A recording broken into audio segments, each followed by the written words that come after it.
I saw the Mourne mountains in the mist. It was a Friday, just after the rain had passed, and the clouds were still clinging to the peaks, like a shroud over a corpse. I was young then, just 15, but already too familiar with the violent world of Northern Ireland, a world that made your skin crawl and your heart beat like a drum at night.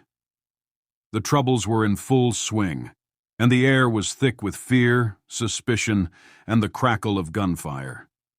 It was my Uncle Dan who first took me to the mountains. He was a quiet man, the kind whose silence made you nervous, as if he were hiding something just out of reach. He was a big man, broad-shouldered with hands that looked like they could break a neck in a second. I'd always known that Dan was involved in things my mother warned me to stay away from, even if she didn't say it outright. "We're going to the mountains of Mourne tomorrow at dusk," he'd said, his voice low and grave, like a whisper from the grave itself. "Some business that needs attending to." I didn't ask questions. No one did, not with the way things were at the time. My cousins had been involved with the IRA for years, but Dan, though he wasn't as vocal about it, was tied to the underground in ways most people couldn't imagine. I just knew that if he said business, you did it, no matter what. His calls were cryptic, but they were never ignored. We drove out of Belfast in the early evening, the sky darkening like the bruises on a child's skin. As we got closer to the mountains, the landscape began to twist and change. The rolling hills gave way to jagged rocks and cliffs that seemed to claw at the sky. It was like a place out of time, untouched by anything human. We parked the car by a small stone wall, the engine's dying hum mixing with the faint sounds of birds calling from the trees. Dan didn't say a word as we climbed over the wall and made our way up the rough path that led into the hills. The air was colder now, and I felt the hairs on the back of my neck rise. We passed the ruins of old stone cottages, their windows shattered, their roofs caved in.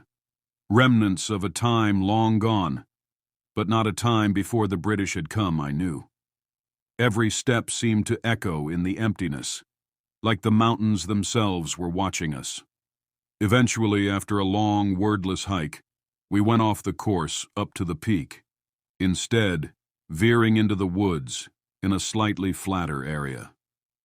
A few minutes later, we reached a small clearing, a patch of land where the grass grew tall and wild. There were trees in every direction, but where we stood we could see clearly up to the night sky. In the center of the clearing there were a bunch of large rocks of about the same size, some toppled over in a vague circle. But the way the ground devoted in some spots and shaped around the rocks told me that at some point in time they must have been placed more uniformly. Dan stopped, his eyes scanning the murky woods. He pulled something from his jacket, a package wrapped in brown paper, and laid it carefully on the ground. "Wait here," he muttered. I didn't argue. I knew better than to ask questions, but something about the place set my nerves on edge. It was as if the land itself was alive, and it didn't want us there. The wind whispered through the trees, and I could hear the faint crackling of static in the air, as if the mountains themselves were speaking in a language I couldn't understand. I turned my back for just a moment, trying to steady my breath, and that's when I heard it. A voice, low and guttural, like a growl or a murmur, coming from somewhere deep in the woods. "Dan," I breathed, but my voice was swallowed by the wind. My eyes scanned the trees, but I saw nothing. My heart raced. I wasn't sure if I'd heard it at all or if the stress of the situation had finally gotten to me. But I knew something was wrong.